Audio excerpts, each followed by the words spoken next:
Ladies and gentlemen, please take a seat. The slaughter is in motion. Welcome to Celluloid Slaughter with your hosts, James and Joe. Hey Joe, how have you been? You know what, Jim? There's been some rumblings all week, and I've been on the internet upsetting everyone. Oh no. Yeah. Why? What have you done? It's not what I have What done. have you done? It's not what I've done, but it's what does Alec Baldwin do? Oh no. As you slump over. My head in my hands. I was hoping we wouldn't go into it. Let's get it out of the way. Yeah. So, while filming a new movie named Rust, is it based on the video game Rust, or is it just by similar name? I don't know any video game that is called Rust. Okay, then just move past that. Right. So he was in a movie called Rust, filming a scene that involved him shooting a shotgun. Right. And the assistant director handed him a gun, yelling "cold gun," and they were staging out the scene where he was aiming down the barrel. I'm assuming it's a shotgun, just from the rumors from people on set. Right, I've heard. Everything that we're hearing, it sounds like it's a shotgun that had a live loaded shell in it. Yeah. So he's aiming it at towards the camera. Okay, that's and what I thought. people are like, why was he aiming it at someone? It's called cinematographer. Someone has to run the camera, and then the director is behind her. So, someone fucked up on the... It's not the first time somebody's pointed a gun at a camera, but it was said to be a cold gun, which, from my knowledge, that means there's no shells in it at all. And for people to continue saying, well, you should always treat a gun as if it's loaded, like, everyone was supposed to when they handed it to him. Right. He can't be filming a scene checking to see if it's loaded or not. I don't understand that mindset at all. That when people keep repeating the same fucking mantra over and over, treat it as if it's a loaded gun. You never play with guns. You should never point it at someone. He is not supposed to do that. Other people are supposed to do that. Right. It is not his fault as an actor that it happened. They wanted the visual shot of the gun being But as a pointed at the producer of the movie, there may be some blame. It may, it's come to question, on what level of producer is he on this picture? Is it just name only and recognition to boost the project because these are smaller directors, you know? I don't know.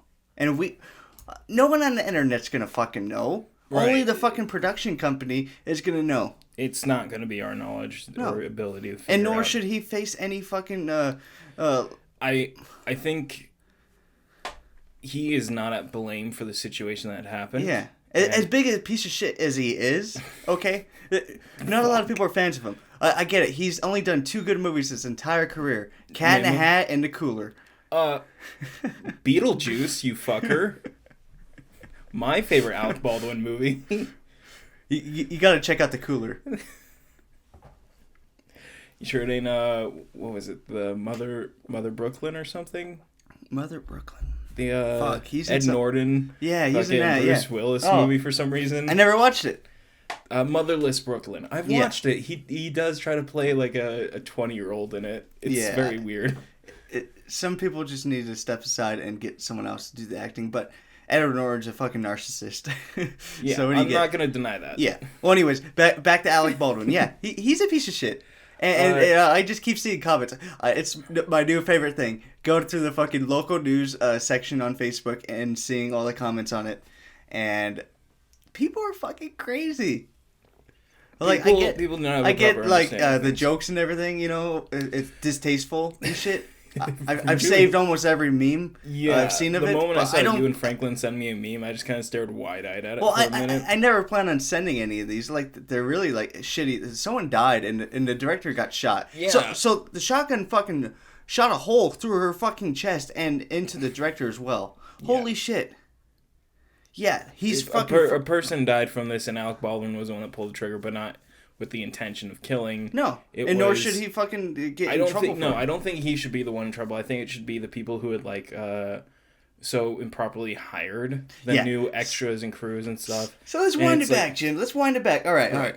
So they're filming a movie out just by Val Kilmer's house, just a few miles away. Val to come drop by.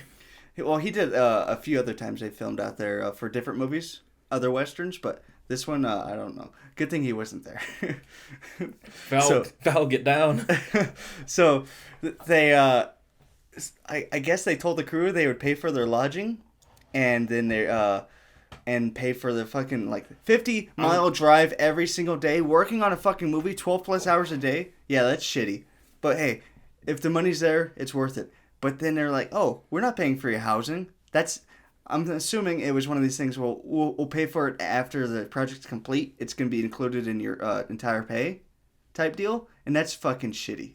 Yeah. So I guess camera crew and some stunt people walked off set after a few misfires that the stunt double for Alec Baldwin had with his revolver, I guess. Yeah, that there were a few live rounds loaded in with blanks as well. Yes, but whoever the armorer was, it was her first fucking job, and she went on a podcast saying how incompetent she felt for the job. And she only got the job because her dad is a fucking marksman, fucking gunslinger guy, you know? And she was like, oh, I'm really good at guns, but I really want to work with cameras. But I'm going to take this armorer job. Somebody that doesn't want to be doing this job was just shifted it. Yeah. Or shafted it, I guess I should say. Well, fuck. You want to be the armor? Well, you better fucking be fucking tight as fuck. Yeah, my friend JD, who I do a podcast with, was asking me how do live rounds get mixed in with blanks? A blank is a live round. Essentially, yeah. But who the fuck brought a real shotgun shell onto set? Yeah, that's the thing. It's how did that get mixed up? Was it a fucking college kid fucking around? Right, because these were film school people that they had hired to come on and help. I'm gonna guess that maybe somebody had gotten it mixed up or something, and yeah, some sort of personal stash or personal keepings had gotten mixed in with the fake and everything. And this is happening right around the whole fucking union strike was going to happen, fucking shut it all down. Another strike? That was the same timing. It's insane. And for safety, the producers, including Alec Baldwin, they all should have said, okay, well, we need to fucking figure this out. Right, especially with the previous misfires, but then even still, it's it can still Well, just with the fucking crew just walking off. Happen, you know? Whoa, you can't just hire non-union people. That's what happens every fucking time. Some big corporation, they, I'm assuming they, manufacture fucking tractors or something. I remember seeing something in the news. Everyone striked, so they hired non-union people, and within an hour, someone crashed a forklift, knocking over a bunch of shit in a warehouse. Yeah, what do you think is gonna happen? These people are not trained, and they don't know. The thing is, hey guys, we've all seen what happened after the writer's strike. Yeah, we've seen how bad movies were. Quantum of Solace, which is probably one of his best movies. If you just strip it down, holy shit, this is what they did with no script. And it's just all... Right. It's good for something that had no script, essentially. Yeah. But, compared to the rest... Exactly. It's not as good. But when you take it for the information that comes with it... Yeah, a movie with no script. Basically, they're just winging it. My only problem with it is the villain's just a little frogman, you know, They couldn't make him interesting. You leave whatever his name Green alone. Dominic Green? Dominic Green alone. He can't help his frog eyes. So when it came down to staffing, and you have people that aren't accustomed with the rules and the sequence of checking of things, right. I gotta say they shouldn't have hired a first-time armorer, no matter what. Yeah. I think if anything, if a first-time armorer is being brought into it, have an experienced person working with them. You have them be an understudy to the right. Never have their first job be something that they're doing alone, especially when they don't like being an armorer, because then it's well, they're not going to be the best at their job then, and it's not even going to be an intentional bad at it. It's just going to be they're not going to be into it. Then the assistant director, who was handed the gun by someone else down the chain of events, was okay, this is a cold gun. Okay, thank you. So who handed the gun to the assistant director? You know, how far does this chain go? And it's just, it's a life was lost because of this. A young cinematographer. No need to be. And we watched one of her movies. Arch Enemy. We'd seen Arch Enemy, which I don't know if I said it. I did like the visuals of Arch Enemy. Visuals are good. She was very well shot. I just didn't like the script. Yeah, I think a lot of the let's not get an arch enemy, but I think her work for arch enemy is very good, and she was very good, and she could have had a very great career. Well, the beginning of a career right there. Yeah, and it's especially with going from like these pretty like high profile actors, like building up from their movie to their movie and like moving up. I think she would have gone to have great. You know what's shitty is I have the Getaway Alec Baldwin shirt with him and a gun. I don't know if I'm ever going to be able to wear it again. You have to explain it every time if you do. No. This is from before. This is from before. I had this before all that. It's like the South Park. It's like... So why do you have an Alec Baldwin shirt at all? Oh, no. It's him and Cat in the Hat. But... No, yeah, it's very sad that a life was lost. I'm happy that it was... That the director or assistant director... had only been harmed in the situation, though. That it had been 2 lives that were lost. I am sorry that Alec Baldwin had been the person that took those lives unintentionally. I don't think he should be facing any sort of ramifications or any major sort of like I don't think he should be arrested or charged with anything specifically, you know? Yeah. I don't think the police are even looking at him like that. No, but it's like, then you got people like that are like, oh, no, he did it intentionally. I've seen all the shows. I've seen all the cop shows. They do this. I've seen an episode of Psych. So this lines up perfectly with the Brian Laundrie. They find his bones and everything, and all those true crime people. They're like, if they feel incomplete, they feel like they are almost there. Like, yes, oh no, and he took it from them. He took all the mystery. Oh, his dental records. So he was probably eaten by a fucking alligator or something. His teeth are there. So all these people are looking for true crime now, and they get it. They're like, Alec Baldwin killed someone. Like, what? He shot 2 people? And they're gonna go into it like he was set up. It was all part of the plan. It was like they're doing it for all these things. Like, you guys are crazy. But at the same time, I'm enjoying your insanity. It's like when you're watching Only Murders in the Building. You're like, did Brazos do it? Jim? What? Have you finished it? No, I didn't. I'm at episode 9. Oh, you're close.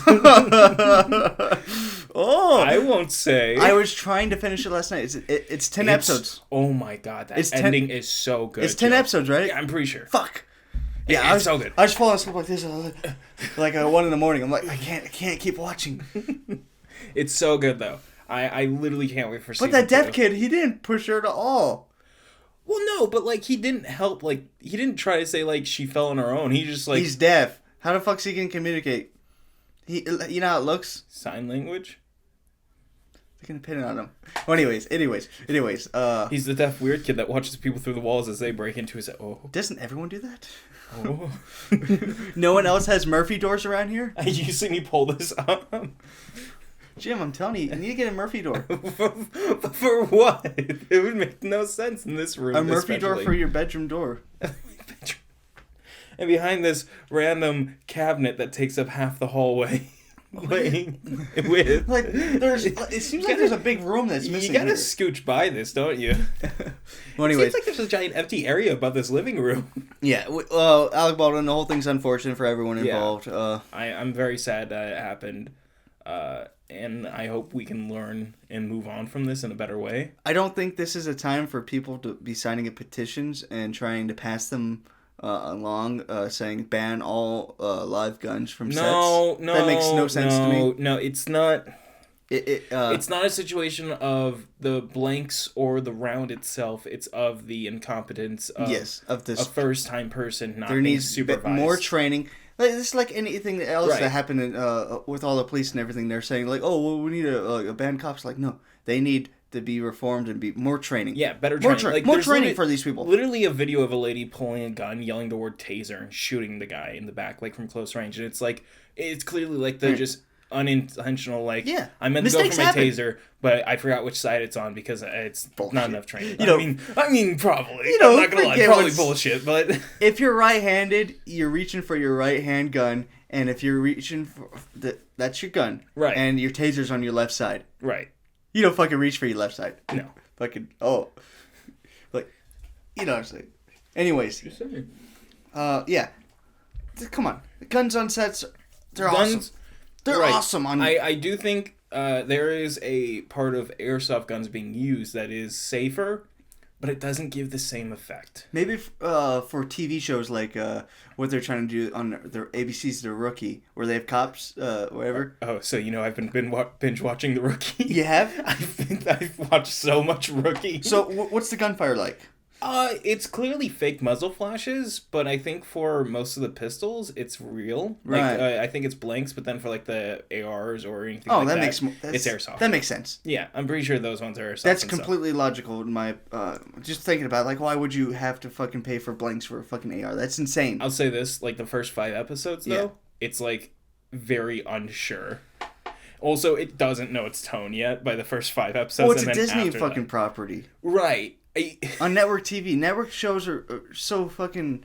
Here's how you can tell when it gets its footing, when Nathan Fillion's hair changes. That's how you can tell when the show gets its footing. Nathan Fillion's in this? Yeah, he's the main character. Oh, I had no idea. That's why I started watching. I'm like, I like Nathan Fillion. I was like, Jim just admitted to watching a network show? Like, oh. I wouldn't normally watch it. I'm a big hater of stuff like... Did you ever watch Castle?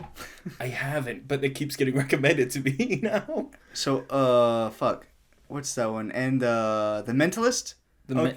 Is that Nathan Fillion? No. Or is that the guy from NCIS? I was at a Comic-Con once, and they were sitting next to each other.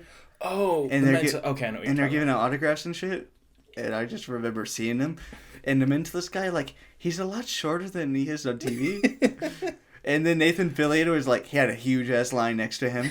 And he's Nathan Fillion. Yeah. Dude, fucking Alan Tudyk came on for the last episode I've seen. He's like a crime scene scrubber, and he's just playing the perfect, like, creepy weirdo guy. And you're like, is he the killer, or is he just a weirdo? I hope he's just a weirdo. Oh, he is. I know the nothing. Entire time. It's all right, like, I'm going to watch it now. He's just, like, being all weird. He's like, you can see that from the way that the blood drops hit the ground.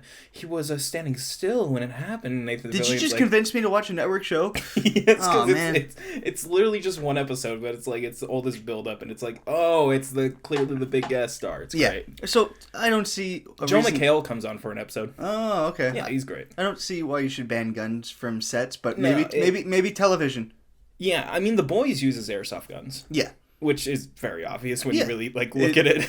It's so distracting when it's in a movie, but sure, TV show, I don't give a shit. I mean, you can get a pretty realistic looking airsoft gun. Like with Corridor Digital, they have the shell ejecting shotgun that they're very infamous for using. All I'm worried about is the recoil.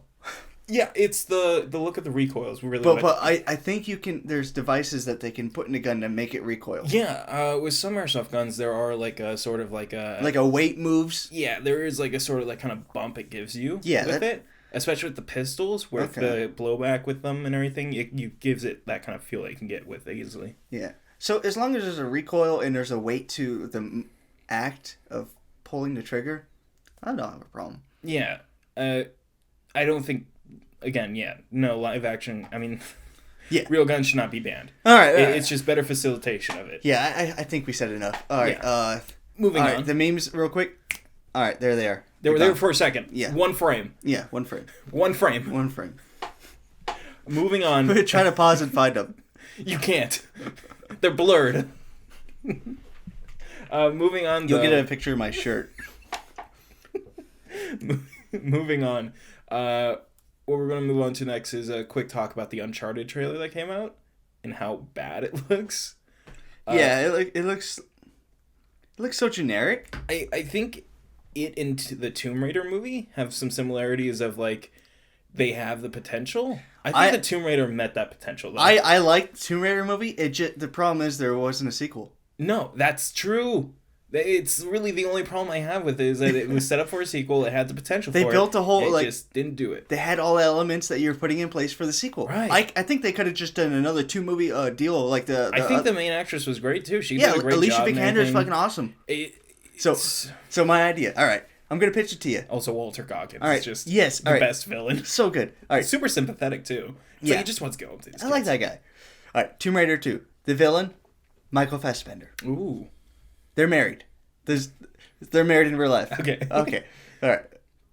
Is this going to be a Daniel Craig Tomb Raider type of relationship weird thing? I'm thinking he's like a jewel thief, and he hires her. Okay. So they began their relationship as working together, that then forms into him turning on her towards the end of the movie? Yeah, kind of. Yeah, just like Daniel Craig did in the other Tomb Raider movie, and Gerard Butler and. Oh wait, hold on. So it's there's just a pattern. There is a pattern. You can't break it. But yeah, I just want to see him in a Tomb Raider movie. Bring back Nick Frost a little bit. Yeah, Nick Frost, bring him back. Oh yeah, he's her arms dealer. Yeah, she gets all of her gear from him. So good. Speaking of that, who did someone did a Nick Frost impression in a movie recently? I think it's The Home Alone or something. I can't remember what I was watching. The new Home Alone? Yes, the Home Alone. Anyways, Sweet Home. Forget about it. Uncharted though, it looks like it's trying to do Mission Impossible with the way that some of the stunts work and like the kind of setting of it. Like literally, I feel like I'm watching Mission Impossible Fallout and Ghost Protocol. Is that the second one with Jeremy Renner in it? Yeah. Or is that the first one? Rogue Nation. Rogue Nation. It feels like they're trying to do like the plane stunts from Rogue Nation as well as like the whole like party scene and like just discovery of Mission Impossible Fallout. Yeah. But it doesn't feel like it's as good. Like there's a really good looking stunt in it when he gets hit by the car, but pretty much anything else in it looks very weird and bad, if I'm being honest. Why Mark Wahlberg? I know why Mark Wahlberg, but I don't know why he's is it the company? Well, no, he was going to be Nathan Drake 10 years ago. When they first started talking about it. Back when they did the Max Payne movie. Yeah. Why'd they do that? I feel like that movie's a waste of time. Like I've never seen it. I've seen it 3 times. My life 3 times. I haven't seen it once. My life feels drained after watching it all that time. That's how many hours did you lose to Max Payne the movie 3 times? Probably 6. Oh no. But yeah, I guess with that it makes sense. But just again, why do people keep hiring Mark Wahlberg in general? He's really phoned it in over these past couple years, as he's been worrying about. Mean I'm an immortal. Well, that docuseries he made for HBO Max. Oh, yeah. And it really gave me the insight. Like, oh, right now he's worried just about making as much money as he can right now. Right. He's like having his midlife crisis. Yeah, he's like has all these businesses and shit, and like, okay, I get it. I just, from the fan film again with Nathan Fillion and Stephen Lang, I feel like they literally look like the characters too. Yeah. Of Sully and Nathan Drake. But like, I get it. You can't get Nathan Fillion because he's not as big anymore as he once was. And it wouldn't make sense for like that character, especially because they want to put him young. But keep Stephen Lang, maybe. Like the guy at least fits the role better than Mark Wahlberg, and he can grow a mustache. But it's just it feels like it's the Infinite trailer all over again. It's just Infinite was so bad. It was so bad. It was really, really bad. They were talking about so much worse. They were filming that movie during that docuseries. Right. And I remember seeing like him with the samurai sword and a motorcycle. I was like, what is this shit? They're like, is this Highlander? It really begs the question, is this racist? What is Antoine Fuqua doing right now? Like, he made 2 really shitty movies back to back like that. What was the one he made before it? After that, he made... after that. He made the Jake Gyllenhaal total bland remake of the Dutch film Guilty. Where it's just him on the phone call the entire time? Yeah, there's nothing to it. There's nothing... Didn't Halle Berry have a movie like that recently? Yes, yeah, but hers is really bad in all the right ways. Hers has something going on It's in it, at least. It's hilariously bad. Like, no, this is like not something you should be doing. I feel like Tom Holland's giving it his best, because I feel like he still has some passion for the art. Oh, yeah. Well, he's fucking like 20-somethings. Yeah, he's like 23 or something, 24. If I fucking find out he's older than that, I'm going to lose my mind. Yeah, well, he said in an interview, I believe, something about trying to channel the same energy Mark Wahlberg did. And I'm like, well, that kind of makes sense, because they're supposed to have a dynamic in this. Right. But it's... But I don't feel like Mark Wahlberg fits... He's just playing himself. Mark Wahlberg can give any energy other than just like, what do you mean I'm Mark Wahlberg? Well, he just looks like himself. Like, he acts like himself. They don't do anything to ever change Mark Wahlberg when he's in something. He just looks and acts like himself. It's just him being himself with whatever haircut he has that day. Be it, does he have long hair because he's doing something weird? No, put him in Transformers last night with 8 different types of camera. That was some terrible hair. It was some bad hair. Oh god, that fucking movie. Did you see the photos for the new one they're making though? Rise of the Beasts. I don't. It's a new director. I can't remember what he did last. I think he might have. Fuck, I keep forgetting what he did last, but I remember it being quite good. It's the problem. I'm gonna pause. But yeah, Ambulance. What did I just say? Ambulance. But yeah, Ambulance. It looks like something. So the camera, I feel like it's moving too much. And what you're telling me that you don't like the spinning circle shot? No, it's almost artistic. It brings me back to the mid-90s when it comes to talking about Danny Boyle and his inspiration for the way he wanted the camera to move for in 28 Days Later. I don't know. I feel like it's something that ain't good, in my opinion. The way it looks, the way it moves and everything. Did you see what I sent you? I saw it. I didn't look at it yet. No, Joe. The Getaway. Why'd you send me it, though? Okay, moving past that, Joe. Stop. Stop. Right now. All right. I can't find it, but hold on. Oh, so what other trailer did you Did I see? Yeah. Oh, well, a little something called The Batman. Oh, so Batman. DC Fandom happened? DC Fandom happened a week ago and everything. We were kind of recording during it, so we didn't get to commentate on it. Yeah. You'll hear in the James Bond video us pausing every now and then as we think something's about to happen. That is true. But starting with the Batman, because it was the biggest trailer of the night that they kept till the very end, which was very annoying. I'm going to play it along and we're going to talk about it as we go over, because there are some things here I want to talk about, Joe. Okay. But yeah, I think the trailer did a really good job. I think it was really good at showing us some new stuff while also like going over some old topics. So Grace Randolph, she was talking about this trailer? Yeah. She spoiled it. I don't want to hear the spoilers then, because I've got my own opinions about what I think. Oh, no, the first thing we see in the trailer is not something that we should have seen at all. It's a big spoiler for like the plot. Oh, is it like a big like that happens, who is the Riddler type of situation? That happens at the end of the movie. Oh, okay. Kind of like in The Dark Knight, where they show the Batpod. Yeah. But okay. Beyond that, I don't know. Okay. But it really upsets me. Like, this bitch fucking knows all this shit. Like, this motherfucker, like, is gonna be fucking, like, ruined it for me. Like, I walk into it, like... And you get upset at me for my rants about Grace Randolph. There's no spoiler type shit, and she does it all the time. Spoiling things. She talks about things that aren't even the topic of the video. That like, oh, I'm not gonna watch this spoiler-filled movie thing. I'm gonna watch something out like a movie talk or whatever. She does something about the money. Then she brings up something. Oh yeah, blah blah blah. I'm like, this motherfucker. He's spoiled. So sorry. The trailer real quick. I just skipped past the scene. With the spotlight, I'm gonna go back to it actually. Yeah. I really like the way it turns on. By the way. Is it just me, or does it look like he cut the bat into it from the pieces of the slits that were already into it? Oh. Like he broke it so that they would stay still while the rest of it moved and opened? Yeah, probably, huh? Because I feel like this isn't an immediate shot. Yeah. I feel like this also comes near the end. Mm-hmm. And also, I love the look of it. And his suit.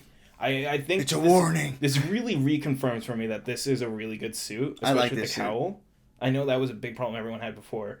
It solves the whole cowl issue. Yeah, I just love the also bulkiness of the collar around the neck. It kind of reminds me of the Dark Knight suit, where like the neck needed to move, but this actually has a fucking collar to protect your neck. Yeah. Oh, but I also did like the armor padding on the original. Oh yeah. One. Like I still have the figure like up over there of it, and I just think that's like a really good looking suit. Yeah, I like the Batman Begins suit too. I think that one does what it needs to. It does. It's a good callback to the other Batman movies, though. Yeah. It's also clearly way too big for him, and I love that. When you just look at behind-the-scenes footage, he just has, like, super skinny-looking arms while wearing it. Yeah. And it's just so huge and hanging off of him. And it's a good first Batman suit for him. It is. It makes a very good first one. It has the look, but then the next movie, like, you know, it just really plays into, like, this is much more tactical than... Yeah, I like that idea. I really like the look of the suit before it gets painted over in the first movie. Yeah. I love that sort of, like... under the cloth type of look. It would have been really cool to see him like opening up like in his Batcave in Batman Begins, or maybe the Dark Knight have a few different suits, like different colored suits, right? Kind of like action figures, yeah. But he never wears them. I was thinking, what if he like just wore like that prototype armor and then had like a cloth piece over it, like it was like a onesie that went over it, so it looked more like a muscle suit, but it made sense because it was armor pieces under it. And then it would have that like sort of revealing look when like the cloth gets shot away or something. You like some like a Kevlar cloth that rips. Yeah. And you're like, holy shit. You're like, what is... Yeah. Anyway. I think that would have looked good. But something I really like is that his suit, it's not... He clearly does get hit by the bullets, but it doesn't stop him. No. And I love the... And people are upset that, now you made him invulnerable to bullets. Well, hold on. He still has a face. And his entire head is still like you could just... The people that are shooting him aren't the villain, like the main threats. Oh yeah, they're not even like really aiming when they're doing it too. They're just kind of like just shooting at his body. But we haven't gotten to that scene yet. Right. And these Joker people that he's beating up, like... I love these little... So Joker exists. I love these clowns. So this is year 2 Batman. So yeah, he definitely put... year 2. I'm thinking he put the Joker in prison. I think Arkham. We haven't gotten to the scene yet, but it shows him being at the asylum or the hospital, which people are very like pointing out because it's named the same way as it was in the Joker movie specifically. It's not the Arkham Asylum; it's the Arkham State Hospital. Yeah, I think Joker's in which there. I think involves into the asylum later on if we continue with this. But I think when we get there, that we will see other villains behind the screens and stuff, or like in the prison. Yeah. I really love the detail as well is that he has the taser fist and his knuckles light up when he uses it. It's like just, it's also such a good looking effect to me. But yeah, so this is a shot later at the movie. It's the end of the movie. Okay, because then that kind of goes against a thought I had because... She said it's like towards the end of the movie and it's setting up something. And I'm like, this fucking bitch. Shut the fuck up, Grace. Yeah. Just let us have our fun. Yeah.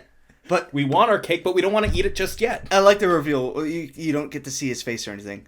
Right. Hold it off. We don't need to see Paul Dano's face. You see it in the reflection, which is perfect. Yeah. So, fucking Catwoman's entrance. Just her fucking boot alone. Oh, yeah, it's She fucking...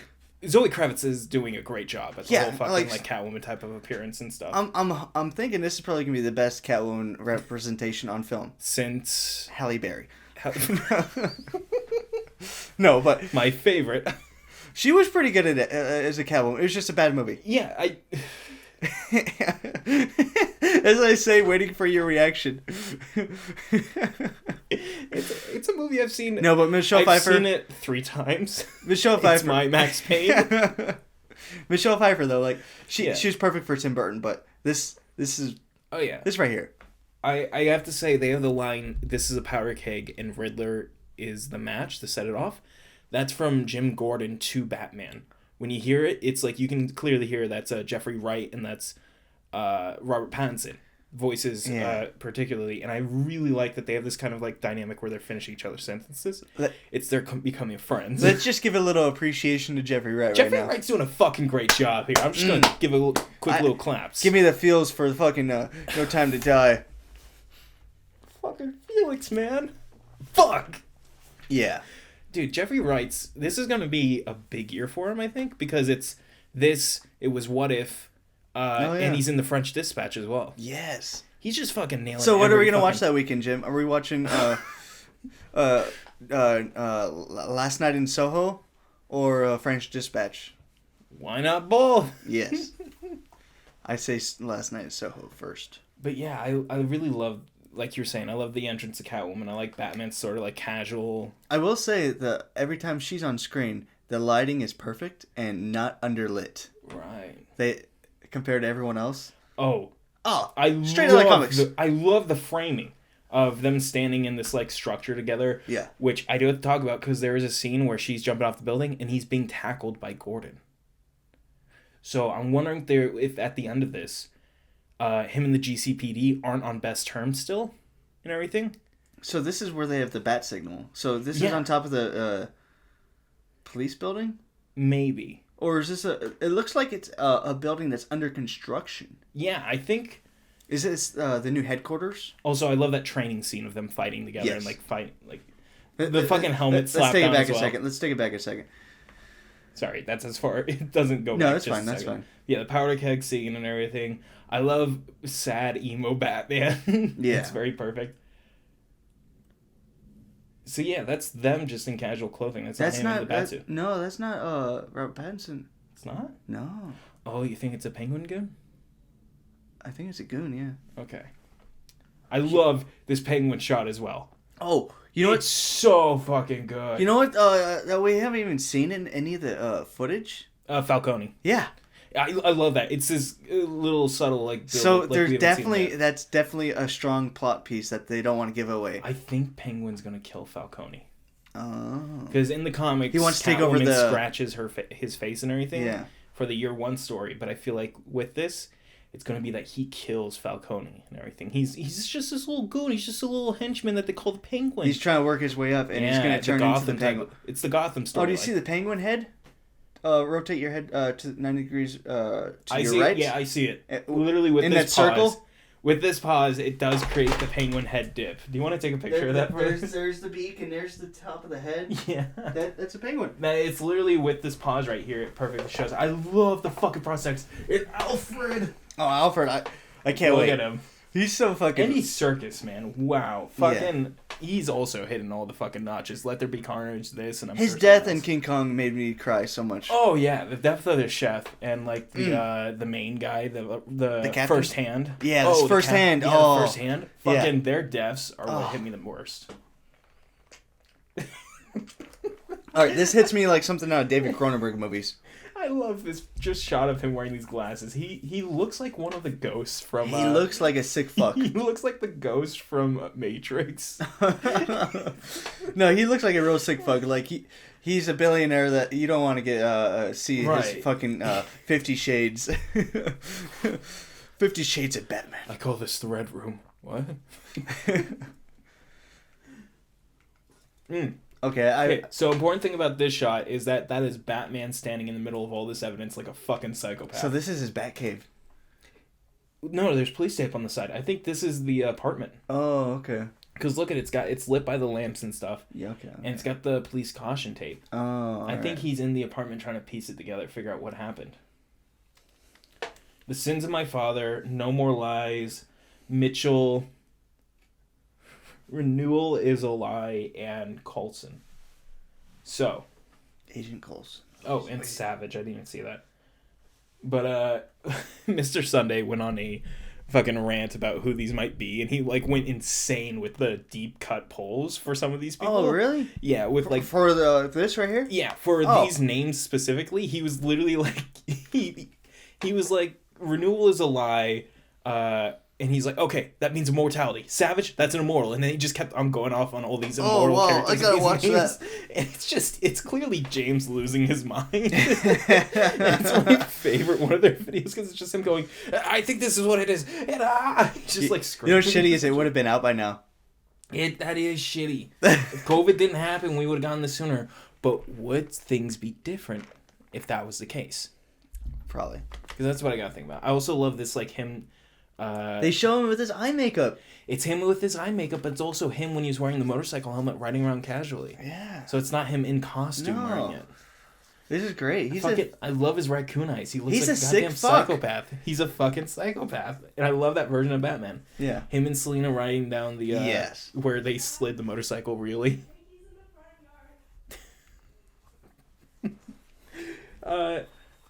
I love how almost teary every shot of him is when you can see his eyes. Okay, you see how fucking bright the lighting is for every scene she's in? Yeah. He looks great, though. Oh, he looks... Like, that cowl looks so good. And I feel like it doesn't have ears on it for some reason. Oh, and especially when they frame it like this? Yeah. And I think that's still a good look because that is the look of what one of the Robins wears in the comics. Yeah. And I feel like this cowl would really do good with that. I really liked Ben Affleck's ears, though. You like the short ears? I like them too. I like they fit with his with the fucking bulkiness of his design. He was a great Batman.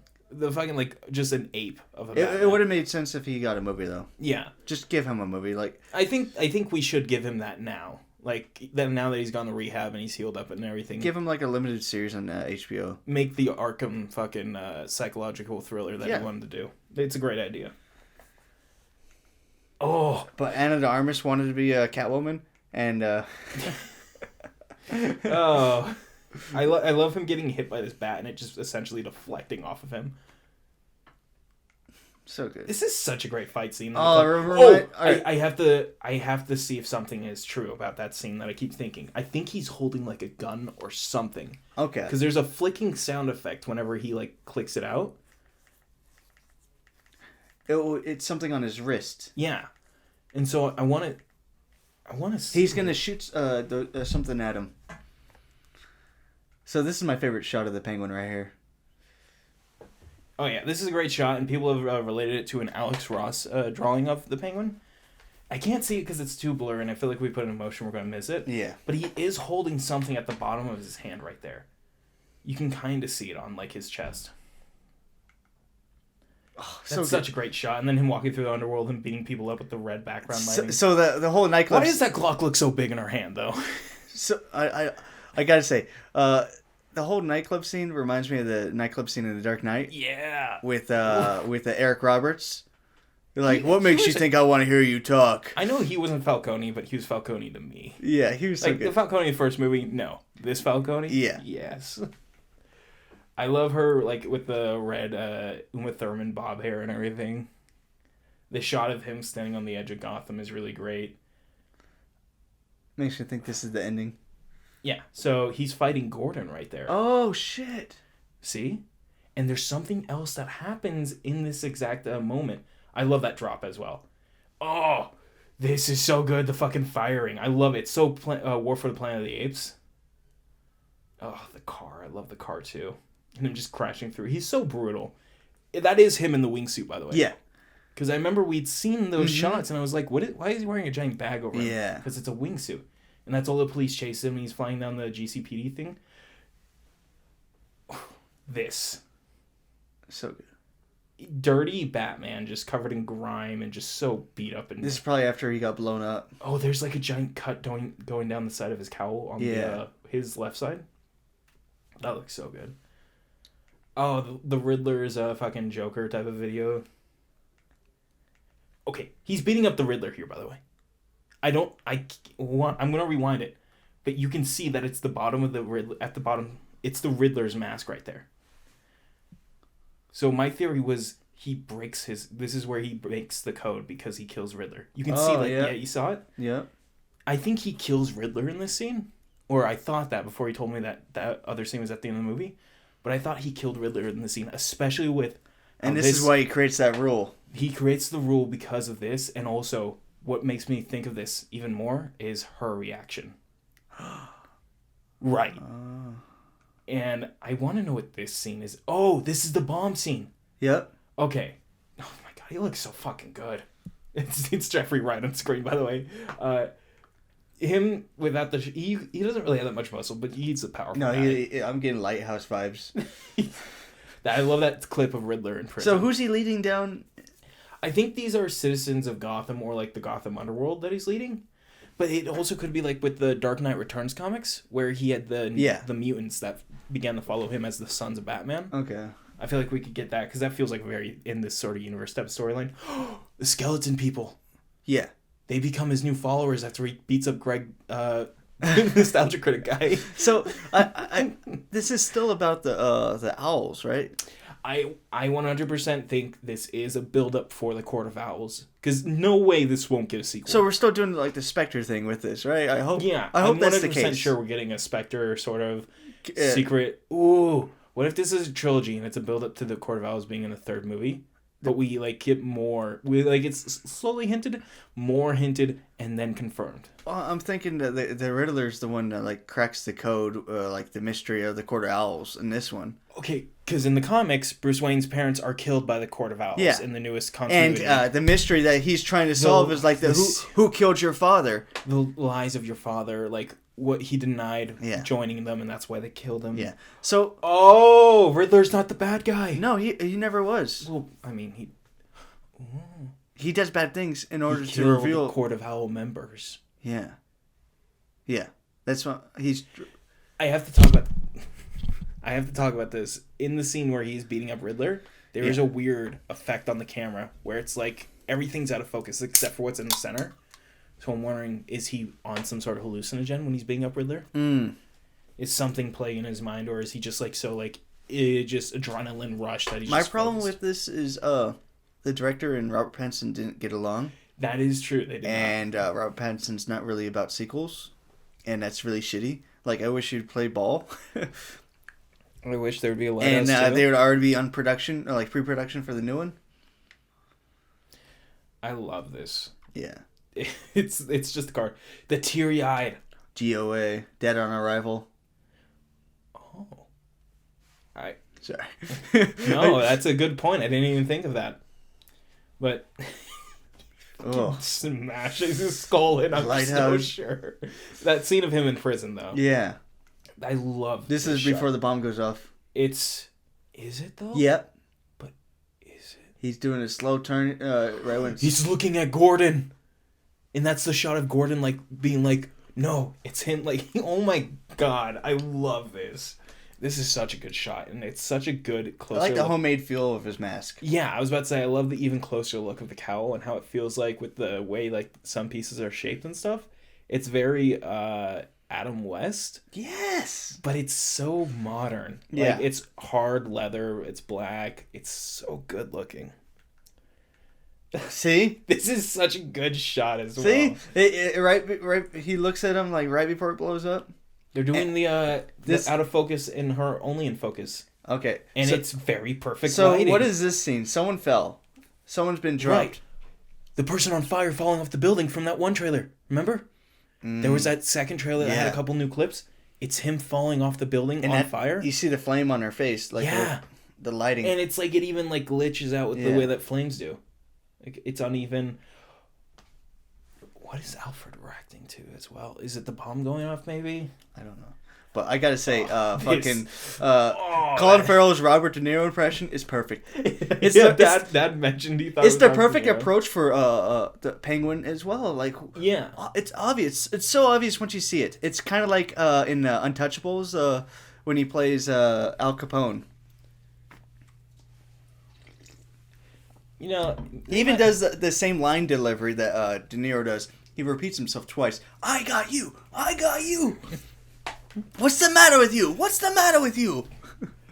Oh, I love this shot of him screaming while driving the Batmobile like fucking as hard as he can. There's something so visceral and just personal about it. He's so angry. He's so angry. It makes sense that he does this stuff. This is Daniel Craig's James Bond. He'll kill you. Yeah. God, and I love the explosion, his freak out. Like, oh man, that scream, that face, just that, I got you! And then that. That's when you can see it's Colin Farrell. Right there. This is the one time I look at him and I think that's Colin Farrell. And I remember when they first casted him, I was like, what? This is so shitty. Like, I thought he was pretty good. Even without like that sort of stuff, I thought he would have been good still. Well, I was thinking of the physique that they're going with Jonah Hill. Like, they're like going to offer him a young penguin who's like trying to rise the ranks. Like, oh, that would make sense. They don't even have to make him fat. They just have to give him like a weird look. They were just going to make his face all weird looking. Like what they clearly... Like Colin Farrell put on a bit of weight for it, but not like anything deadly. And they gave him a fat suit as well. Yeah, Colin Farrell puts on weight for movies all the time, like, and it works. I think... look at Minority Report. Jonah Hill, like, really, like... He would have been good. But I'm glad we got this. I think Jonah Hill, especially with this weird fucking... He has this thing about his body, and he doesn't want people talking about his weight anymore. Okay, fine. They weren't going to do that to begin with. No, and I'm glad. I'm hoping that he muscular Jonah Hill is just also something else. I think a fit Jonah Hill, I don't think it's bad that he's fit. I think I'm happy for him. It looks good, but it's just.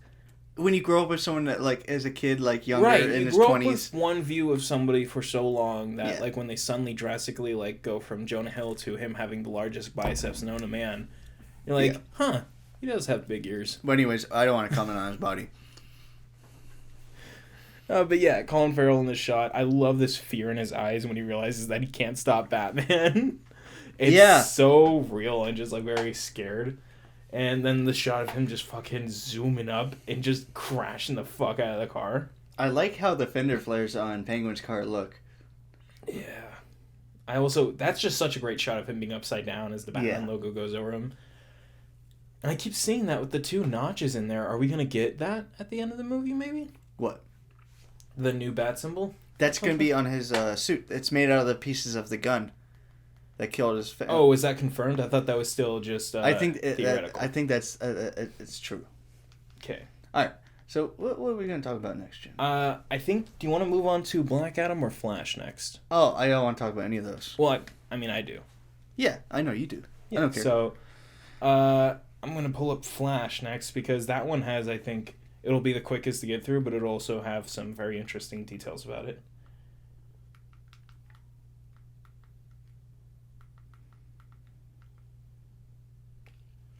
Firstly, the new Afterlife little teasers. Oh. Showing the monster and everything.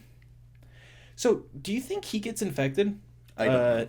Like how the guy in the original movie did? I don't know. Well, that's what I'm thinking is going to happen. I think he's going to become that guy now. And the kids are the Ghostbusters, not him. Yeah. He's just a fanboy. Damn it. I really love the music that they used for the Flash trailer. Yeah. I think that was a really great touch. I just feel like not enough was seen, you know? I don't know. I like it's that. Clearly not still like Tim Burton's like sort of utopia of Batman with the way everything looks. It's clearly modernized and everything. I think we are getting the Flash and the Supergirl of this universe when we see it. I love this shot. I think this is the best shot of the suit. Mm-hmm. From behind, and the one in the cave when it's the wide shot. Yeah. I think it's the least you can notice how odd looking the helmet looks. I don't know if you got that vibe from it, but I feel like the helmet was just a bit too odd looking. Man, I love the lines in the suit, and I've always wondered how they would like adapt that to live action. Because it's a newer look. It's not like an older look and everything, and I don't know. I really like I like how it looks. I was a bit skeptical at first, but it's growing on me. And him going into the house and like meeting his mom again and everything. So this is the other Flash and Supergirl right here. Mm. And we see that we get the bloody bat suit. And this is confirmed to not be Ben Affleck's bat suit. It's Michael Keaton's. Because of like the way that it looks in the background and everything. Yeah. And you can see that the shape on the cowl isn't the same. And right here, this is Supergirl.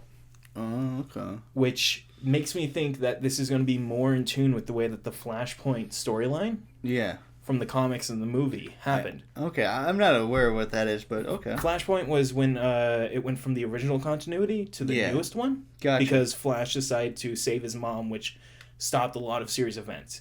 Superman didn't crash land in Kansas, and he wasn't found by the Kents. He was found by the government, and he was kept under supervision and became malnourished. Okay. Bruce Wayne was the one that died, not his parents. And his mom became Joker, and his dad became Batman. Cyborg became an agent of the government and everything. And a ton of like other Wonder Woman and Aquaman became warlords of the world and were going at war with each other. Yeah. Because Wonder Woman had killed Mara, and then it just set off a giant war and everything. It's an insanely wide story that covers a bunch of different things. Gotcha. Okay. Hal Jordan was in Green Lantern. He was a test pilot who died and everything. And right here, I think instead of Superman, they're replacing it with Supergirl being under the protection of the government and everything. Okay. And this is the scene of Flash freeing her. Because in the original comic, it was that Batman, Cyborg, and Flash went to get Superman out to use him as a weapon. He just flew off. Yeah. But I think she stays with them in here and everything. I think we're going to get a cool kind of black suit for her right here. Yeah. Because it doesn't look like the blue suit, at least.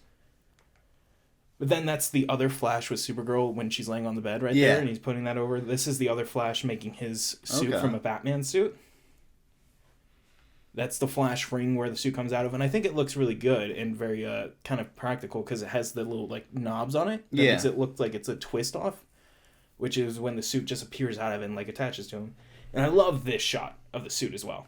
I think that literally looks like it's from a comic, like a comic, like a fucking cover or something, with the way that it's just highlighted and very well made. And then this shot of Michael Keaton in what I'm assuming is his new bat suit. New? I'm thinking it's going to be new, but it's going to have the same cowl shape. Well, I think that the logo and all that's going to be the same, too. Well, I think that's the thing, is that he's going to have the old suit, and he's going to get beat up in it, and he's going to realize that he has to improve on it, which is why he has it laying on the ground, and he gets a new suit. Oh, okay. And then right there, we can see... So this is them deep faking Ezra Miller's face onto the other guy. Okay. But we see Supergirl behind him and everything in her suit. We see him in his new suit without the mask, and we see the other Flash in his spray-painted bat suit. Yeah.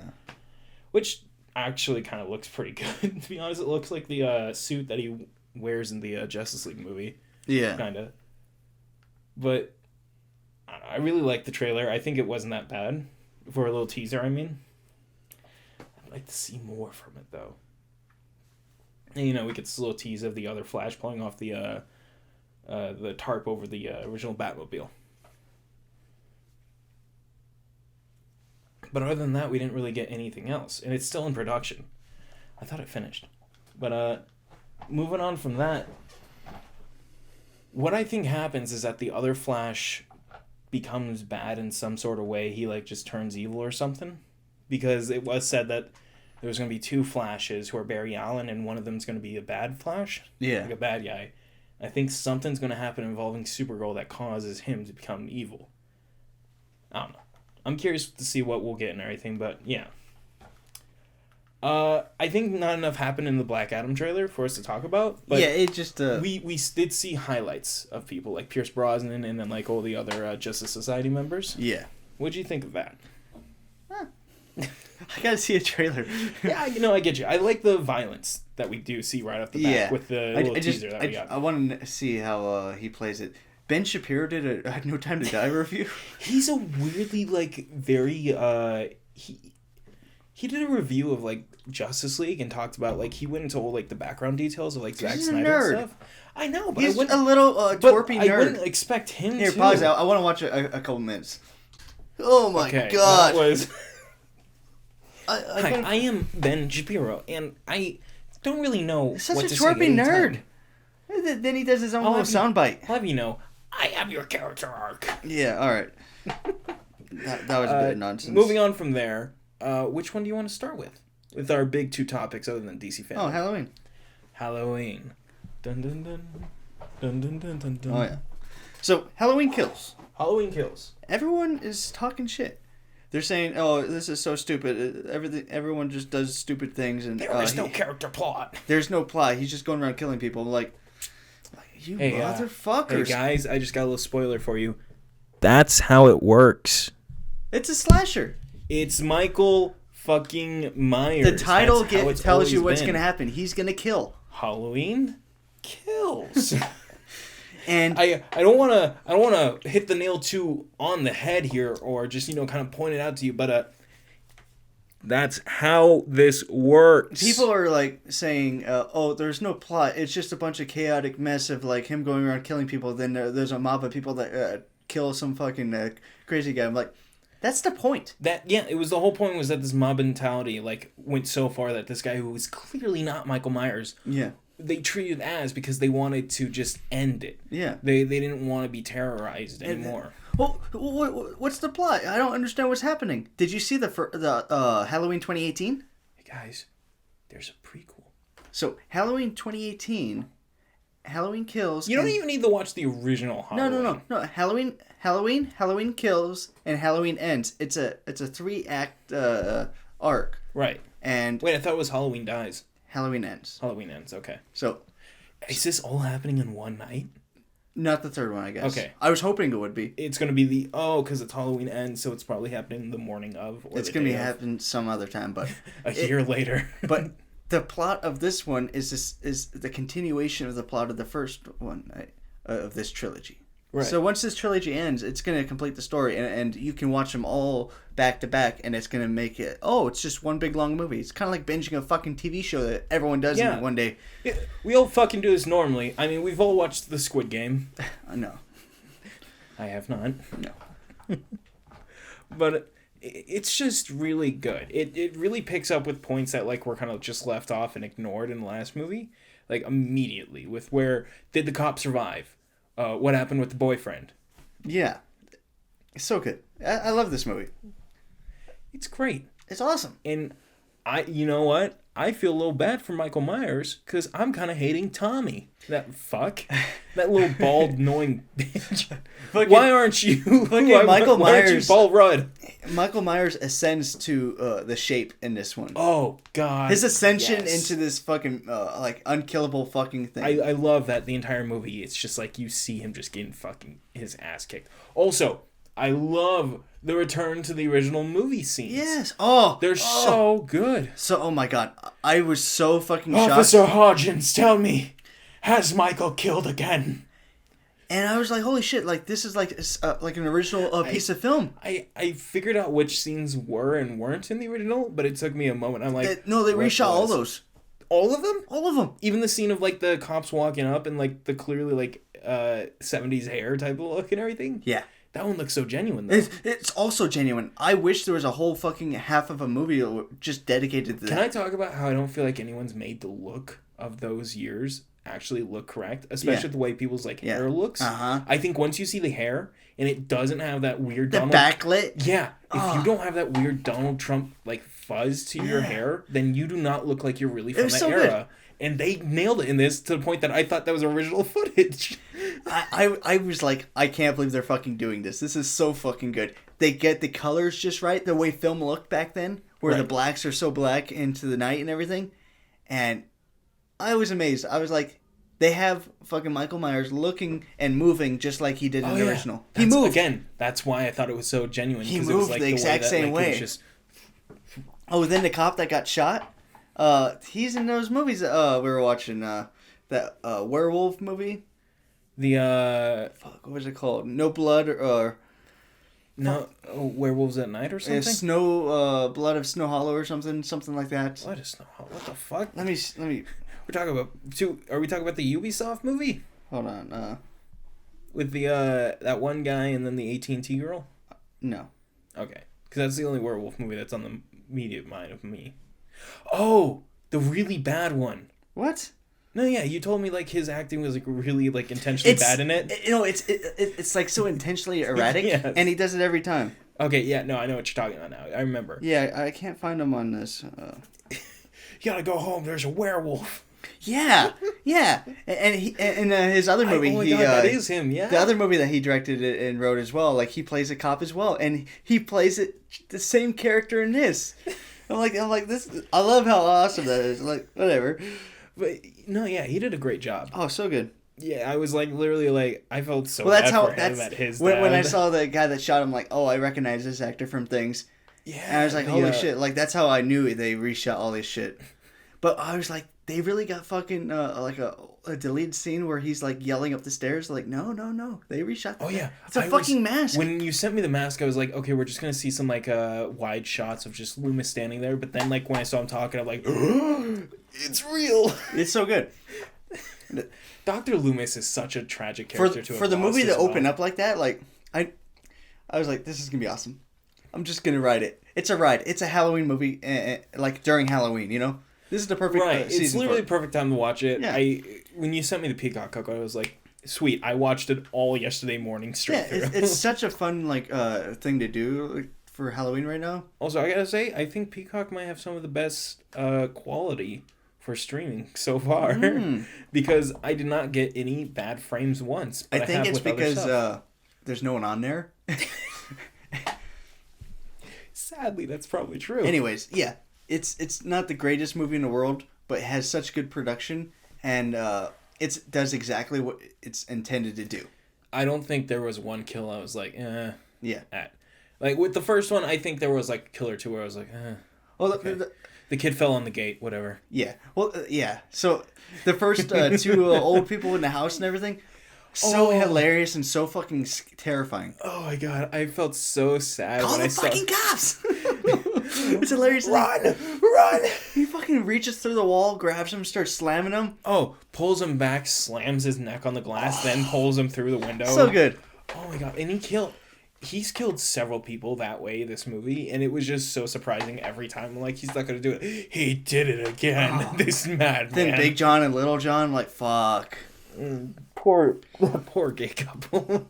Fuck, they're so funny. They were really I good. felt like I understood their characters the moment they're like, yeah, we live in Michael Myers' house. Like, I was like, I understand. I know what's going to happen, but can we just let them go, Michael? They're taking good care of your house, Michael. like, oh, we want to buy the Michael Myers house. Like, yeah, it's like, it's neat. Oh, what? $40? Like, what can you get for this? Especially with them coming back and killing again inside of the house. Yeah, so good. And I like the motivation. Like, they broke it down. Like, no, he's trying to recreate the same murder of his sister over and over and over. Right, like, it's not about Laurie Strode or anything. It's No. just about she happened to fit the character and everything. And she's just trying to, like, get the closure on that and move on. And the doctor was the one that was obsessed with her. Right. And that's how he found his way to her. He has no motivation beyond the house. He's coming here for me. He's not. I like the cop was just like, Laurie, no. That was so good.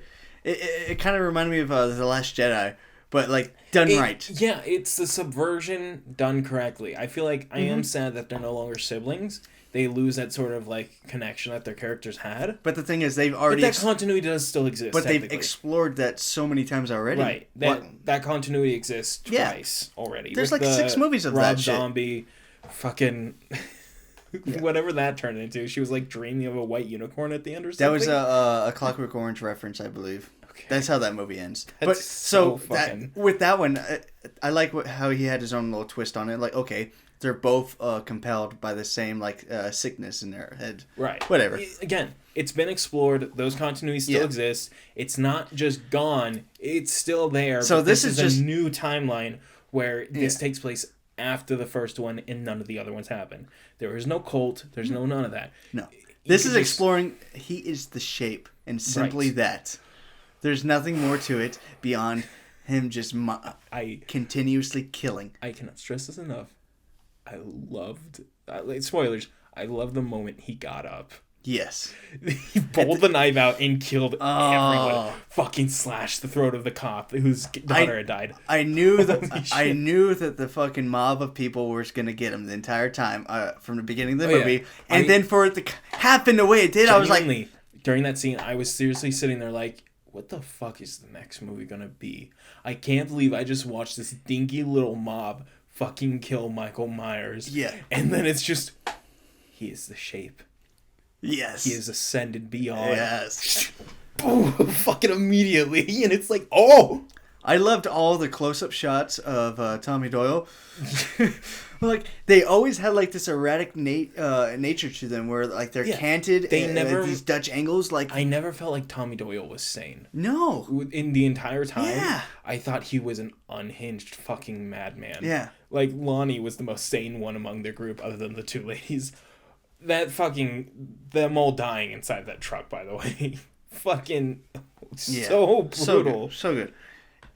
I loved how, like, just, like, how chaotic everyone was like, all right, yeah, we're going to get together and, like, we're going to kill him. It turning so bad so quickly. And watch where you're firing that gun, Jesus Christ. Let me give some props to Robert Longstreet. He's becoming one of my favorite new character actors over the past, like, 10 years. He's been working, like, on some really good stuff. Was he Lonnie? What was his name? The dad who got shoved into Lonnie, the attic. Yeah. So good. There's something about his acting when he's in a scene. He's not acting. You feel it. It's real. He felt like a very real character among like everybody else being the way he's erratic psychos. He's breathing. He moves. Like he encompasses like a human. It was a very real person response where it's like I was not this brave person. Yeah. He slowly revealed that more and more as the movie when he's like I was a coward and like everyone just ignored it, but it's like it's him admitting all this when it's finally come time.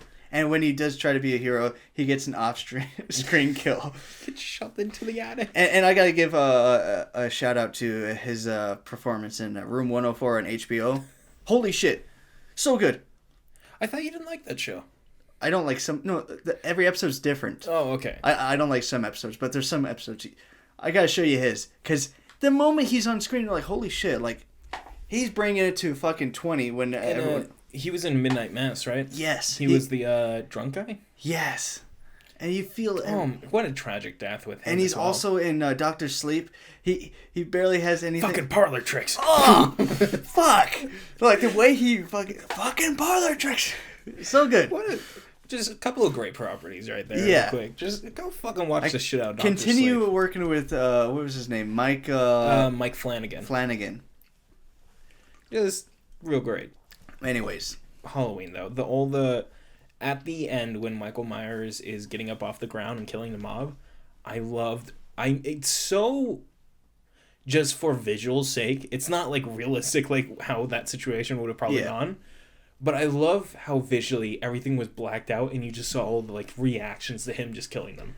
I can't wait to watch all three. The original, the 18, this is and gonna this be, one. I'm sure what I want us to do is when the third one comes out, Yeah. the right before we watch it, we just binge these and then we watch it. I'd be down with that. That'd be so much fun. Should we watch the original as well? Yeah. Okay, so I'm thinking a movie theater is gonna have to do a marathon of these. Like the how they did the Devil's Rejects marathon where they played all three movies together and then the newest one. Yeah, I didn't see the newest one. I haven't either. Out of all Rob Zombie movies, I think Devil's Rejects stands alone as like this is like something that like not a lot of people could like imitate. Right. That's how a lot of his work is. I feel like it's something that's like very specific for what he's got going. Yeah. Anyways, let's move on to the next one. Dune. I hated it. You know what? It's not a complete... It was just a repeat of what he'd done before. Oh, it's not a complete just a story. Copy and paste. It's not a complete story. I don't think I can give it a complete full rating of like how I feel about it until they make the second one, if they make it. I think they will. I think that because this was like his biggest opening, right? I don't know. For HBO Max and stuff, this was one of his biggest openings that come out. I haven't looked at any numbers yet, but something that I caught right away while watching the movie was they did the same thing in another Roger Deakins movie, Skyfall. The gloves. It's back. Yeah, the editing of the gloves. So it's not as... I noticed right away. I said to you, Jim, they're CGIing everyone's hands. Everyone's hands this entire movie are CGI. Watch. You'll see. I don't think everyone's hands. I think every time there's a hand on screen, it's CGI'd. The knuckles are blurred, and I see it. Even of normal hands? No. Or are you talking about the gloves? Everyone's wearing gloves the entire movie. Okay, that's what I thought you were saying. I was like, well, you're saying every hand. Every hand has gloves on the entire movie, Jim. This is a leather jacket and gloves movie. Just watching fucking Timothée Chalamet walking on with his jacket. I gotta say, whatever he wore to Met Gala was just a normal suit with the collar just puffed up. What was eccentric about that? Wear something neat. I would have just worn my fucking Dune costume. When he's on his home planet and shit, walking around. Yeah. Looking at the cemetery and shit. Honestly, I love their suits. Like their military, like, just like talking suits and everything. I love it because it's very... tactical. Yeah, it's very tactical. Tactile. Looking. There's something like this could be made. Yeah, the way that the cloth looks, and I like the little medals on the collar and stuff. It reminds me of a certain property that I'm not going to mention because I know you'll get like all upset and bored by it. Say what? In Gundam. I'm alright. That's why I wasn't going to mention it. But it reminded me of that. I'm like, oh, this looks really cool. I'd never thought this could be properly adapted. I think it's safe to say now, Timothée Chalamet is Pierre Kino.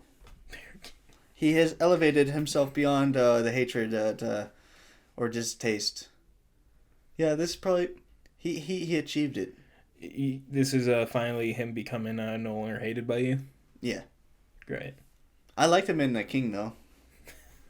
I hated him in fucking... Yeah, I thought he was pretty good in The King. Especially Robert Pattinson. Okay, yeah, Final Death. You saw that, right? Yeah. It's so good. I watched it after you pointed it out to me and everything, but I think it was very good, especially with the whole duel at the end where he doesn't even kill him. I will... what does he say? Robert Pattinson, he says, I will... cut off your balls or something. Yeah. I will tear you apart. I will feed you. His acting in that reminded me a lot of Vincent Cassel in the Brotherhood of the Wolf. But yeah, he his death at the end and everything, so good. And then the twist being it was the what's his face from Prometheus the entire time and Mission Impossible was convincing him of things. Oh, the King's Hand. Yeah, how are we fucking lost? I built the maps guy. Yeah. Yeah, with the voice like this. Yeah, he's got the voice like this. I forgot his name. Only for this movie. He's so good. trying to remember the line he says in Mission Impossible in the trailer. Your mission, if you choose to accept it, I wonder, was there ever one you didn't? What a good fucking line for some reason. Yeah. I really enjoy those movies. I feel like that could be a really good, if it was turned into a Bond line, like, James Bond, License to Kill. I wonder, was there anyone you didn't? Or something like that. Like, sort of twist it with that way. But, Dune. I loved the looks of everyone's costumes. I love the look of the worlds and everything. Yeah.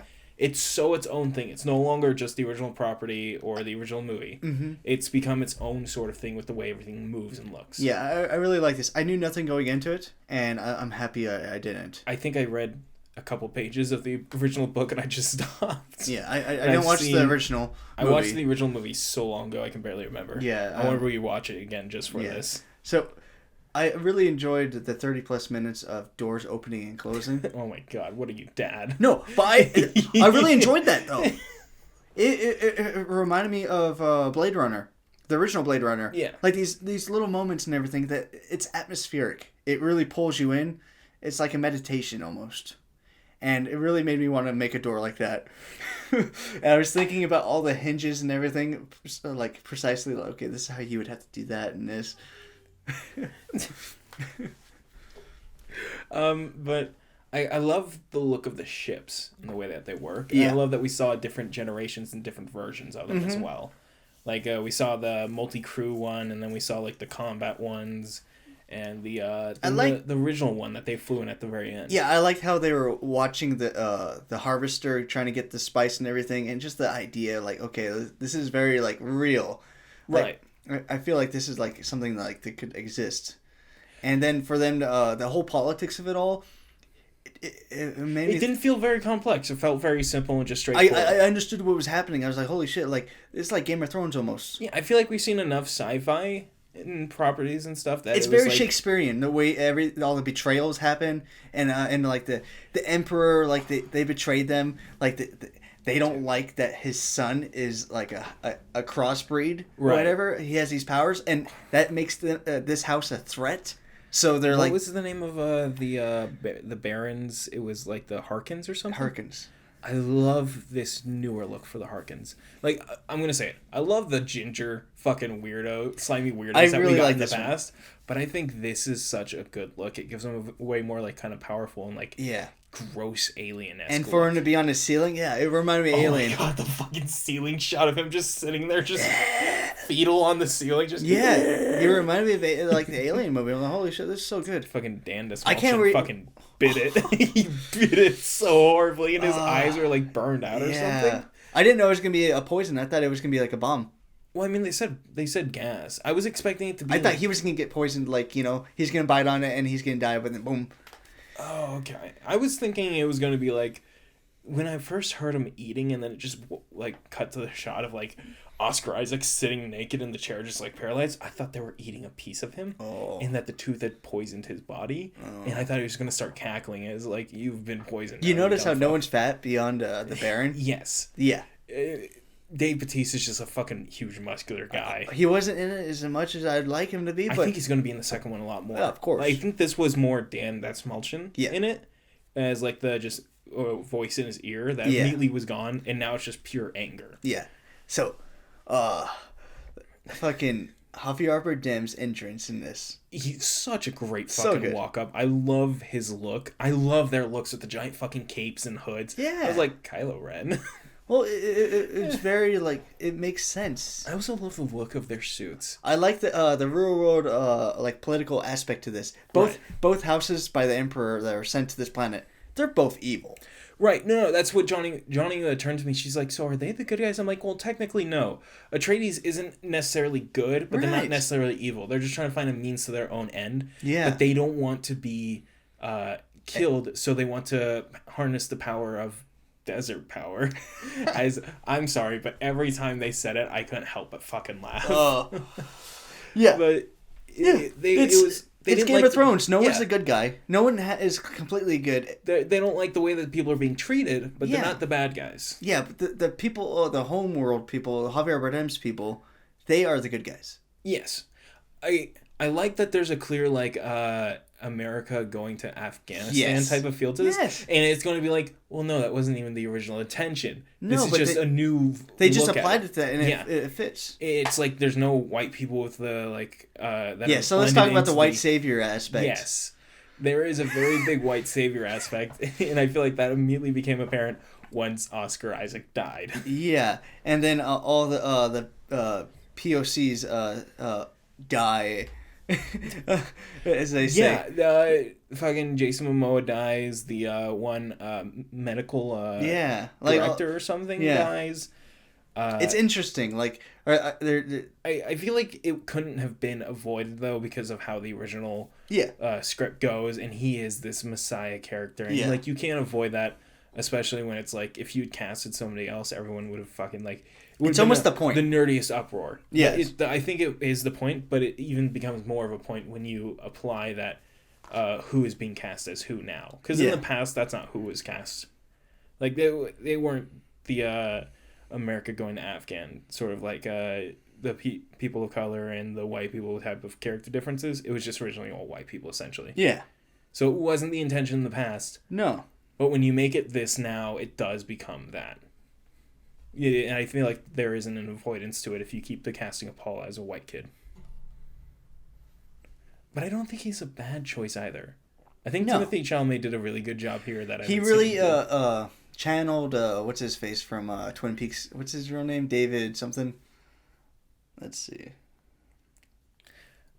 All I can think of is David Arnett for some reason. That's just the only name that can come to mind. Kyle MacLachlan. I think it looks good. So it's not even David. Is his character name David or something? Dale Cooper. Oh, there it is. Yeah. But yeah, I was getting like the vibes of him in his performance. I really liked the voice that they do. Yeah. The way that it's used here. Oh, so good. And that I love that the world around them becomes mute. It's all gone, and it's just this booming, overlapping voice of like 8 different types of people saying it. Yeah. And among him, and it's just, I like that it's also delayed. So it's not with when they say it, it's when the person hears it. Yeah. I like that they used the deaf guy, like, that they used it against him. Like, well, of course, he wouldn't be able to hear it to stop them. And the pilot can't hear it because he has the headphones on, blocking out all the noise and everything. So the only person that could hear it is the other henchman in the scene where they're escaping. That's so well done. I fucking love it. And I liked how when you're in being, like, controlled by it, it's, like, almost a blur. Right. The whole thing passes before you know it. Literally, that they showed that it happened, and then, like, you realize, wait, how did I get Well, they did it, like, 3 times, the rule of 3, and they did it, the rule of 3 were during breakfast, during the box scene, and in the helicopter scene. Right. It's perfect. Yeah. Perfect. And I think we're going to see it more in the next movie as well. Yeah, I'm going to give it 4 stars. 4 stars out of 5? And once the second one comes out, it's probably go higher. You think that rating's going to change? Yeah, it's probably going to get increased. Because, like, we only got, like, a third of the story, maybe? Yeah, it was a lot of setup for what was going to come next. And Johnny turned to me and she said, wait, what happened in the movie? Well, the House of Atreides fell. That was the big moment. That's the most important thing about this, is that they all died. The Emperor betrayed them so much. Did we see the albino guy die? Albino guy. The one who accidentally let the spy get by and get into the walls? Who had sent the computer? The human computer guy? Oh, the one that touched back of his head, yeah. He did the calculation? Yeah. Well, I think everybody has that on them. It's like a way of communicating. Yeah, it's just like a heightens the mind. No, but the human computer that did the calculation at the beginning, he's more than a human. Right. Yeah. But did we see him die? No, he left somewhere. Yeah, I think we'll see him return with Josh Brolin's character in the next one. When it came to their cultural differences, I didn't understand why they did certain things. Especially the fight scene at the ending. It made no sense to me.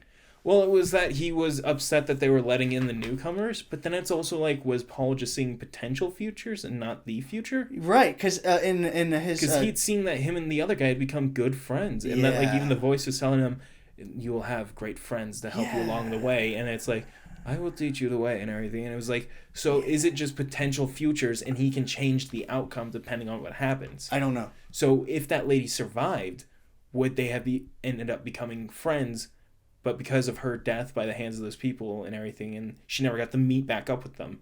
Right. Was it that they just became immediate conflict? Probably. Because with him, maybe that's what they were showing, because in other futures that he saw, they came true. Right. And then in this one, he was able to change it, and that's something that went over my head or other people's heads as well. Like, that's something that's supposed to like make it like you triggered and understanding, like, oh, his dreams of the future, his visions can be altered. Well, I guess that's what we should have picked up from the beginning when she said, "Do your dreams always come true?" Not exactly. They're not the future; they are possibilities. Yeah. Like. How the fight could have gone. He could have gone stabbed, but because he had seen the exact move that got him killed, he was able to determine that he could avoid it. Yeah. But that would mean... Do you yield? Yeah. And he's like, is he playing with him? This is rude. Yeah, I like the one guy that was just like super laying down, just, oh! I didn't understand why, like, you guys are just cool with this fucking outsider just killing you, like, your best dude right now. Just because she bested him by being like, I'm behind you.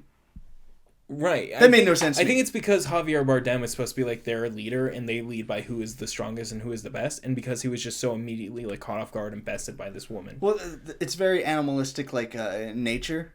Like there is no room for the weak. But to be fair, Timothée Chalamet did take out that other guy in like 2 seconds flat, as well as like three other people. Timothée Chalamet's a little tiny twerpy little kid like beat up this guy. Like, every time I saw him, like, look at those little noodles. Yeah. Look at his arm. No muscle, have an ass. They even point out. Strong wind about to take you out. Yeah. Anyways, yeah, I really liked it. I love Josh Brolin and Jason Momoa's like different types of mentor characters. Oh yeah. Josh Brolin's the more hard love, while Jason Momoa is like, he loves everyone. Like literally every person. He's like, my friend, my boy. Yeah. He's just hugging everyone. I love it. He's so charismatic. So we don't get the answer. I haven't seen the other movie, but Josh Brolin just has an off-screen death. Well, technically, in the original one, Josh Brolin's character does return for the final fight. Right. But I don't know if that'll be the same here. But I have a theory that every time Josh Brolin and Javier Bardem are in a movie together, and the cinematographer is Roger Deakins, he's going to have an off-screen death. I think that's what we're supposed to believe if we aren't familiar with the original property. Right. Yeah. I'm sure he'll come back. Like, how could you just not have him? I also love the fucking fight of them versus these other guys. Yeah. I don't know what their names are because there's so many fucking families to keep track of. There's the Fremen, there's the Atreides, there's the fucking whatever the Barons are, the Fraken? Yeah, I don't remember. I literally said it like a couple of minutes ago, but I can't for the life of me fucking remember what that was. I know Atreides and Harkin. That's what it was. Okay. But then you got the new ones that are like savages who have their own language, who have the fucking like... Then you have the Emperor's elite forces that were also there. Yeah. I was like... I love that it was like clearly the Emperor wants to kill these people. Mm-hmm. And it's like... It's so... In Atreides would have stood a chance if they were aware of the attack. Like if they weren't all like asleep and the Doctor hadn't sabotaged them. Yeah. Atreides would have fucking killed them all, I bet you. Yeah. Yeah, this is iconic. Like... Dude, I love the genuine cringe, like, oh, no, like, type of feeling I got when I saw the dart enter Oscar Isaac's fucking bubble. Yeah. I was just so, like, struck with, like, oh, God, no, please, no. I have a feeling the moment I saw it happen. Yeah, I really like the idea of how their shields worked. Yeah, I like the visual representation of it here more than I do in the original, because in the original, it's just giant Minecraft characters, essentially. Like that. Which, that's the stretch of the original visual effects that they could do back then. Yeah. I understand that. I'm not saying that isn't the case. I'm just saying I like this version more, where it's just like a hologram of them like 3 times over. Like the different layers of the shield and that a slower moving thing can just pass right through it. Man, I just really love the fight scenes. I think every fight scene was just really great in this. Like the fight on the stairs, the fight between Jason Momoa and all the soldiers, and how he like just gets right back up and just fucking pulls the sword out himself.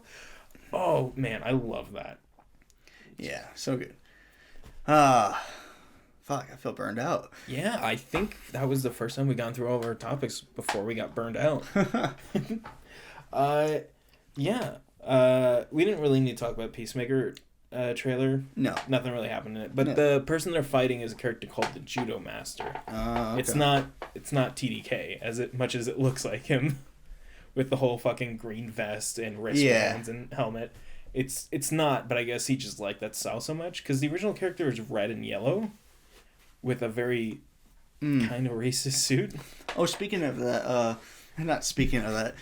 something else, the Dune mural. Do you want to go see it later today? I would love to go see it, and as you've seen this entire episode, it is the background for it. Yep.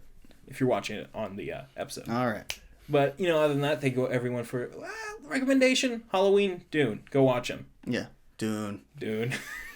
Desert power. We have to harness the power of desert. Oh, we're in Las Vegas already.